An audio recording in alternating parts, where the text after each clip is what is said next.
जैसा कि अभी तक जेनिफर के केस में हमने समझा कि किस तरीके से और क्यों आत्माएं अपने लिए बीमार शरीर चूज कर लेती हैं, या माता पिता अपने लिए बीमार बच्चे चूज कर लेते हैं, जैसा कि जेनिफर के केस में हुआ।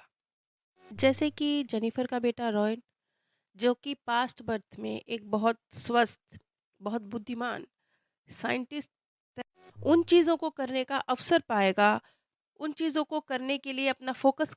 और जेनिफ़र को तो हमने समझा क्योंकि वो बहुत एक उच्च स्तर की तरफ बढ़ती हुई आत्मा है। उसके इस पृथ्वी पर अधिक जन्म है ही नहीं और शायद वो जल्दी ही एक मार्गदर्शक का रोल प्ले करने लगेगी। तो उससे पहले उसे एक तरह से परीक्षा देनी है कि क्या वो अपने ज्ञान को सही तरीके से आगे ट्रांसफ़र कर पाती है, सिखाने की कला में सही तरीके से सक्षम है। समझ लीजिए कि मार्गदर्शक बनने के लिए वो तैयार है या नहीं। इसकी एक छोटी-सी परीक्षा है उसका ये जीवन। और जो मार्गदर्शक आत्माएँ होती हैं, उनके ऊपर एक तरह से जब उनके अंतिम जन्म होते हैं, तो ये एक ज़िम्मेवारी भी होती है कि जो ज्ञान उन्होंने अर्जित किया है, जिन चीज़ों में वो पारंगत बनी हैं, उन्हें वो आगे ट्रांसफ़र करके जाएँ। और जैसे रॉयन हैं, तो ये जो जीवन है बीमार बच्चे का, ये उन्हें एक इच्छा अनुसार जीवन जीने का, सोचने का, चलने का तरीका देता है। क्यों? क्योंकि वो जीवन के जो सामान्य कार्य हैं, जो उम्मीदें हम सामान्य बच्चों से लगाते हैं, जो उनके ऊपर सामान्य एक साधारण बच्चे के ऊपर जो बोझ हो सकता है, रोज़मर्रा के कार्यों का, या उसे जो परफ़ॉर्मेंस देनी है स्कूल में, वो सारा बोझ इन बच्चों पर नहीं होता। और इस तरीके से जो विकलांग बच्चा है, उसके लिए ये एक अनूठा अवसर की तरह होता है। और इसी तरह से एक और बहुत महत्वपूर्ण बात यहाँ कही गई कि जिन माता-पिता के बच्चे विकलांग होते हैं, तो वो अपने ऊपर दोष लेते हैं कि हमारे ही जीन्स में कुछ कमी थी, हमारे कर्मों में कुछ कमी थी। तो ये एक तरह से आत्मदया जैसी स्थिति होती है। तो ऐसा नहीं करना है। इस चीज़ को समझना है कि हर चीज़ के पीछे कोई ना कोई उद्देश्य ज़रूर है। आज जो आपको एक नुकसान लग रहा है, वो शायद एक चुनौती है, एक बेहतर, एक अलग तरह का अवसर है। और जब आप इन चीज़ों को समझेंगे कि ये जो योजना है, सोल प्लान है, आपने बनाया है, बहुत सोच समझ के बनाया है, और आपके साथ जो आत्माएँ हैं अन्य, उन्होंने बनाया है, सबने मिल के बनाया है, तो कुछ फ़ायदा है। तभी आप लोगों ने ये सोल प्लान अपने लिए डिसाइड किया है, आपके मार्गदर्शक ने ये आपके लिए चूज़ किया है। दोषारोपण करना, अपराध बोध में आ जाना बिना किसी कारण के, क्योंकि आप इसमें कसूरवार है भी नहीं, या शर्म महसूस करना कि हम कमतर हैं, ऐसे महसूस करना, ये सब आपकी प्रकृति को पीछे खींचते हैं। अब आप खुद देखिए, रायन और ब्रेडली इस समय में कम्युनिकेट करने के लिए भी एक डिवाइस का सहारा लेते हैं, तभी वो कुछ शब्दों या कुछ वाक्यों के माध्यम से कम्युनिकेट कर पाते हैं। उनके लिए कम्युनिकेशन का महत्व क्या होगा? इस बर्थ में वो कितनी गहराई से इस बात को समझेंगे कि सच्चा कम्युनिकेशन, सच्चाई की आवाज़, ये कितनी महत्वपूर्ण है और इसका क्या अर्थ है? अगर उनको इस तरह का जीवन ना मिला होता, तो इस चीज़ की सच्चाई को वो कभी समझ ही नहीं पाते। वैसे पहले भी वो एक ऐसा जीवन जी चुके हैं जहाँ उन्होंने नाज़ी होने के नाते यहूदियों की आवाज़ वो बुलंद कर सकते थे, लेकिन उन्होंने नहीं करी। इसलिए नहीं कि वो यहूदियों से वो नफ़रत नहीं करते थे, लेकिन उनके लिए वो चीज़ महत्व ही नहीं रखती थी। जीवन की और बहुत सारी चीज़ें हैं जो हमारे लिए महत्वपूर्ण है। हम इस विषय पर ध्यान ही देना नहीं चाहते, कुछ ऐसा था। उन्होंने सोच समझ के यहूदियों को आवाज़ को आगे ना बढ़ना दिया हो, ऐसा नहीं था। बल्कि उनके लिए उनकी आवाज़ मायने ही नहीं रखती थी। जबकि उनके पास अगर वो चाहते तो पावर थी, वो इस्तेमाल कर सकते थे। तो ये जो एक जीवन उन्होंने जिया और सच्चाई की अहमियत, उसे समाज में आगे लाना, सच की आवाज़ का बुलंद होना, ये क्या होता है, इसे फ़ील ही नहीं किया। लेकिन इस बर्थ में ये जो उनका जीवन है, इस बर्थ में वो कितनी गहराई से इस चीज़ को फ़ील करेंगे कि कम्युनिकेशन, सच्चाई की आवाज़ ये क्या होती है?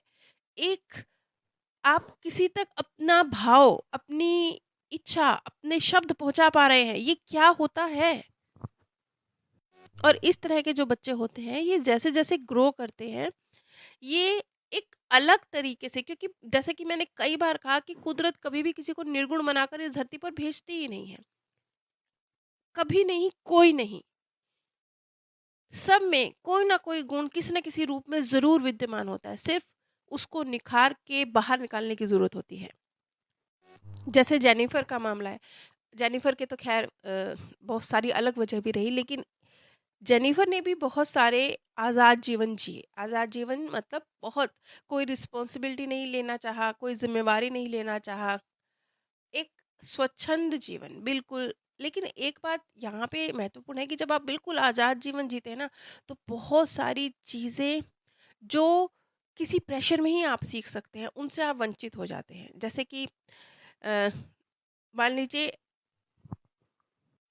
कोई व्यक्ति बिल्कुल विवाह नहीं करता, कोई ज़िम्मेवारी नहीं है, बिल्कुल वो आज़ाद है। जैसा कि जेनिफर ने भी कई इस तरह के जीवन जिए हैं, जहाँ वो उस आज़ादी में उसने जिए हैं, वो जो स्वतंत्रता है उसको बहुत ज़्यादा अहमियत देती थी।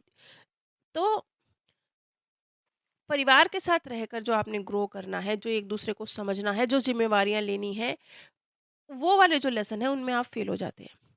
और जेनिफर के मामले में, जेनिफर क्या सबके मामले में प्रकृति को संतुलन चाहिए। कहाँ स्वतंत्रता होनी चाहिए, कहाँ ज़िम्मेवारी लेनी चाहिए, इस चीज़ के बीच का एक संतुलन, जो जेनिफर के लिए सीखना ज़रूरी था। अब क्या है, जैसे कि कई बार शब्दों का इस्तेमाल बेमतलब कर दिया जाता है। सामने वाले व्यक्ति बस यूँ ही कुछ भी बोल देता है, उसका कोई, ना उसे उस चीज़ की समझ है, ना कोई उसके पास तर्क है, बस वो यूँ ही कुछ भी बोल देता है और सामने वाला उसकी बातों के प्रभाव में आ जाता है और दर्द में चला जाता है। तो ये जो शब्दों का प्रभाव है, वो आपकी लापरवाही या बिना सोचे-समझे इस्तेमाल करने के लिए नहीं है, वो नहीं करना है। ये चीज़ भी जब एक विकलांग बच्चे के साथ रही है जेनिफर, तो उसने समझा है कि शब्दों का प्रभाव कितना होता है। इन्हें लापरवाही से यूज़ नहीं किया जाता है। थोड़ा ध्यान से अपने साथ बैठिए और सोचिए कि कितनी सारी जानकारी लोगों से, कैसे भी, बचपन से, कैसे भी, किताबों से, कहीं से भी, कुछ जो अच्छी नहीं है, वो आपने मीडिया के माध्यम से या कहीं से भी अर्जित कर ली है, उसने आपके थिंकिंग प्रोसेस को कितना डिस्टर्ब कर दिया है। थोड़ा ध्यान से बैठिए और सोचिए। सोचिए कि बहुत सारी ऐसी बातें हैं कि जिनके बारे में अगर आप नहीं जानते, तो आप ज़्यादा बेहतर हैप्पी लाइफ़ जी रहे होते। तो ये थे रॉयन के, ब्रैडली के और जेनिफर के, माँ के और 2 बच्चों के आपस में जो गुथे हुए लाइफ लेसन हैं। इसमें एक जेनिफर की बेटी का रोल भी है, लेकिन जेनिफर की बेटी का रोल एक तरह से बहुत मुख्य रोल नहीं है, लेकिन हाँ, विशेष तौर पे ब्रैडली के लिए, क्योंकि वो दोनों एक तरह से सोलमेट जैसी आत्माएँ हैं, तो ज़रूरत थी ब्रैडली को बहन के रूप में या किसी भी रूप में एक ऐसी आत्मा उसके जीवन में होना, जो उसकी इतनी करीबी रही है। तो उसका जो जन्म है एक तरह से ब्रैडली के रूप में, ब्रैडली के बहन के रूप में हुआ और वो ब्रैडली के ही लिए हुआ, क्योंकि उससे पहले जब वो नाजी के रूप में थे, तब भी ब्रैडली और ब्रैडली की बहन, ये दोनों ही सगे भाइयों के रूप में उस बर्थ में भी थे, लेकिन उस बर्थ में जेनिफर इनसे डायरेक्टली अटैच नहीं थी। इस बर्थ में तो माँ है ना, उस बर्थ में वो एक अलग व्यक्तित्व थी, एक पत्रकार के रूप में थी, लेकिन वो इनसे डायरेक्टली कोई उसका संबंध नहीं था। जैसे एक कहावत है ना, कहते हैं कि डर के आगे जीत है। तो जिस भी चीज़ का डर आपके अंदर है, उसकी आँखों से आँखें मिलाकर अपने डर के सामने खड़े हो जाना। जेनिफर के मामले में भी क्या रहा, जैसे बहुत सारे पहलू थे जेनिफर के भी, क्यों उसने एक ऐसी माँ का रोल चूज़ किया। जेनिफर भी जब एक पत्रकार के रूप में रही या उसने और भी दूसरे जो कई जीवन जिए, उसमें उसने आज़ादी को महत्व दिया, बहुत ज़्यादा दिया। ये कह लीजिए कि पारिवारिक ज़िम्मेदारियाँ भी छोड़कर आज़ादी को महत्व देना, इतना उसके लिए स्वतंत्रता महत्व रखती थी। यही उसका डर था, वो भागती थी ज़िम्मेदारियों से। ये ज़िम्मेदारियाँ, ये बंधन, ये उसके डर थे। अब उसने ये जीवन चूज़ किया, इस जीवन में उसके ऊपर ज़िम्मेवारियाँ अधिक हैं, बंधन अधिक हैं। एक सामान्य व्यक्ति की तुलना में अधिक ज़िम्मेवारियाँ, अधिक बंधन। मतलब अपने ही डर के साथ आँख मिला के खड़ी हो गई जेनिफर। वो जो कई जन्मों का डर था ना उसके अंदर, स्वच्छंद जीवन जीने का, ज़िम्मेवारियों से भागना है उसको, उसी डर के सामने आँखों में आँख डाल के खड़ी हो गई वो। और ये कैसे संभव हुआ? ये इस बर्थ में संभव हुआ। अब देखने में बड़ी मामूली बात लग रही है, ये इतनी मामूली नहीं है। जेनिफर है, जेनिफर ना सिर्फ़ उसने कई जन्मों में पता नहीं एक जो डर का संस्कार है, ज़िम्मेवारियों से भागने का संस्कार है, जो अपना डेवलप किया है, ना सिर्फ़ वो ख़त्म होगा, बल्कि वो अपने ज्ञान को जो अब तक उसने कई जन्मों में अर्जित किया है, ट्रांसफ़र भी करेगी। और जो मार्गदर्शक बनने की एक तरह से उसकी परीक्षा चल रही है कि लायक है या नहीं है, उसमें भी पास हो गई। तो ये कोई छोटा जीवन नहीं है जेनिफर का, बल्कि ये कहना चाहिए कि जेनिफर तो इस एक जीवन में जो शायद 4 जीवन में भी 10 जीवन में भी जंप ना लगा सकती, वो जंप लगा जाएगी। तो ये कोई जेनिफर के लिए मामूली बात नहीं है, ये तो समझ लीजिए वो पीएचडी की पढ़ाई कर रही है। बहुत बड़े एक स्तर तक पहुँचने की तैयारी है ये जेनिफर की। अब जैसा कि अभी तक तो जो हम ज़िक्र कर रहे हैं, ये हम उन लोगों का ज़िक्र कर रहे हैं जिन्होंने बाय बर्थ विकलांगता को चूज़ किया, जो उनके सोल प्लान का हिस्सा है। लेकिन हर बीमारी सोल प्लान का हिस्सा नहीं होती। बहुत सारी आपके स्वतंत्र कर्मों की, आपके जो प्रेज़ेंट जो आपके कर्मा हैं, किसी भी स्तर पर, भावनात्मक स्तर पर और शारीरिक स्तर पर, उनकी वजह से हैं। और आपको पता भी नहीं है क्यों? क्योंकि अ, हम लोग की आदत है, हम लोग ना ऊपरी स्तर पर, शारीरिक स्तर पर किसी बीमारी को देखते हैं।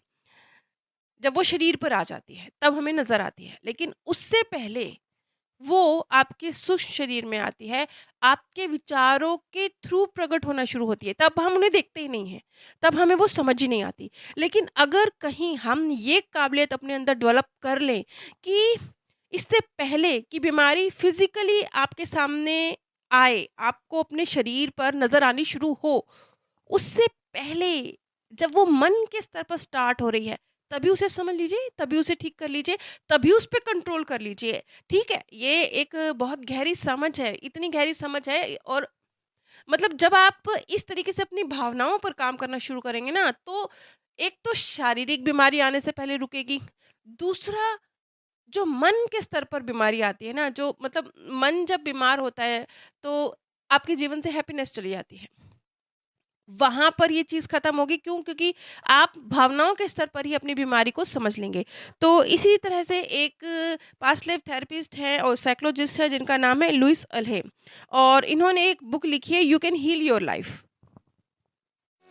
इसमें भी इन्होंने कई हज़ार लोगों के ऊपर रिसर्च करी कि कौन-सी बीमारी किन कारणों से हुई। लुइस अहले का खुद का जीवन भी, ये भी कई बहुत मुश्किलों से अपना जीवन इन्होंने जिया, और बहुत कुछ बहुत फिज़िकल बीमारियाँ भी, और जीवन में जो इमोशनल प्रॉब्लम्स होती हैं उनके जीवन में रहीं।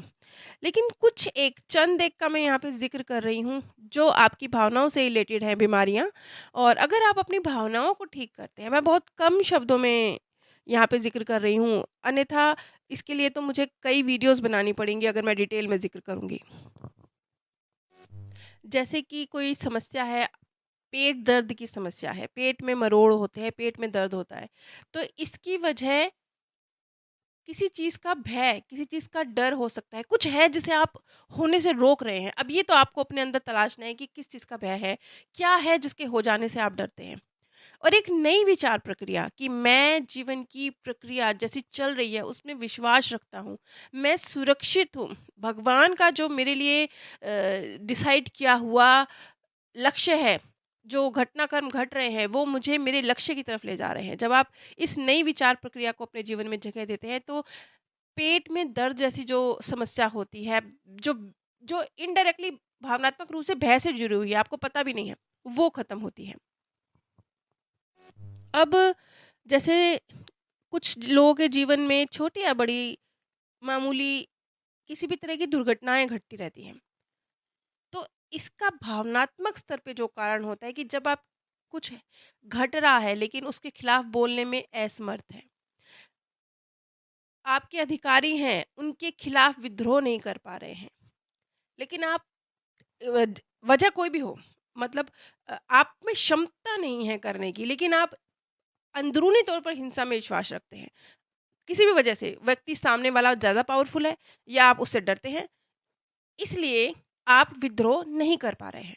लेकिन अगर आप में शारीरिक ताकत हो, सामाजिक ताकत हो, कुछ ताकत आपके पास हो, तो शायद आप हिंसा का सहारा ले लेंगे, क्योंकि अंदर से आप हिंसात्मक प्रवृत्ति के तो हैं, लेकिन वो विद्रोह ज़ाहिर नहीं कर पा रहे हैं। तो इस तरह के लोगों में छोटी या बड़ी दुर्घटनाएँ उनके जीवन में थोड़ी-सी अधिक होती हैं।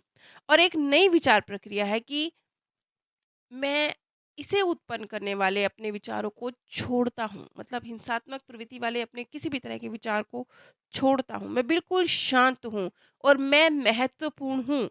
क्योंकि जब आप अधिकारियों के खिलाफ बोल नहीं पा रहे हैं, पावरफुल लोग के खिलाफ बोल नहीं पा रहे हैं, तो आप अपने आप को महत्वहीन पाते हैं।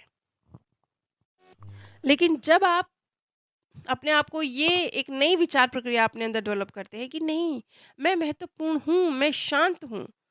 मैं इस तरह के विचारों को, यानी जो आपके मन में जो हिंसात्मक विचार आ रहे हैं, उन्हें छोड़ता हूँ। तो ये जो छोटी या बड़ी किसी भी तरह की दुर्घटनाएँ घटती हैं आपके जीवन में, वो घटनी बंद हो जाएँगी। अब यहाँ पर जो जानकारी दी जा रही है, ये तो मैं आपको बहुत ही अ, छोटे स्तर पर दे रही हूँ। बहुत सारे डीप वजह होती है।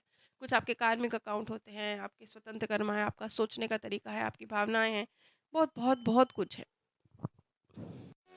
तो अगर आप जानना चाहेंगे कि कौन से थॉट प्रोसेस की वजह से या फीलिंग्स की वजह से फिजिकल बीमारी आपकी लाइफ में आ रही है और कैसे अब आपको नया एक थॉट प्रोसेस, नई एक फीलिंग जनरेट करना सीखना है, ताकि वो बीमारियां आपके जीवन में आए ही ना, और अगर जो आ भी चुकी हैं तो वो भी हील होना शुरू हो जाए। अगर आप चाहेंगे तो मैं भविष्य में इस सब्जेक्ट पर भी वीडियो बनाऊंगी। अभी मैं इस सब्जेक्ट को डिटेल में नहीं ले रही हूँ, क्योंकि ये अपने आप में बहुत बड़ा सब्जेक्ट है। कम से कम 5-6 वीडियो की कड़ी बनेगी, तब जाके कुछ थोड़ा एक्सप्लेन हो पाएगा। जेनिफर की कड़ी तो यहीं समाप्त होती है। जेनिफर की जो पूरी, ये लगभग 4 या 5 वीडियोस जेनिफर के ऊपर बनी है। इसका लिंक मैंने नीचे डिस्क्रिप्शन बॉक्स में दिया है। जेनिफर की कहानी की सभी कड़ियाँ, इस नाम से ये प्लेलिस्ट है। अब जैसे कुछ गड़बड़ भी है कि जैसे एक कड़ी पाथ ऑफ हैप्पीनेस पे अपलोड हो रही है, उसका दूसरा भाग पाथ ऑफ पीस पे अपलोड हो जाता है। तो अगर आप दोनों चैनल सब्सक्राइब कर लेंगे, तो आपके पास नोटिफिकेशन आने शुरू हो जाएँगे और आप जो डिटेल में पूरी कड़ियाँ हैं, उन्हें देख पाएँगे। अगर आप ऐसा नहीं करते हैं, तो कोई बात नहीं, नीचे प्लेलिस्ट है, आप उसमें जाकर ज़रूर देखिएगा। लेकिन जब आप प्लेलिस्ट से देखेंगे ना, तो कभी आप हैप्पीनेस चैनल पर होंगे और कभी आप पीस चैनल पर होंगे, क्योंकि वहाँ पर मैंने दोनों चैनल्स पर ही वीडियोज़ का अलग-अलग पार्ट डाला हुआ है। आप सभी पर परमात्म सौंदर्य, प्रेम और आनंद सदैव बरसता रहे। आप सभी दिव्य परम धाम में स्थान प्राप्त करें। जैसा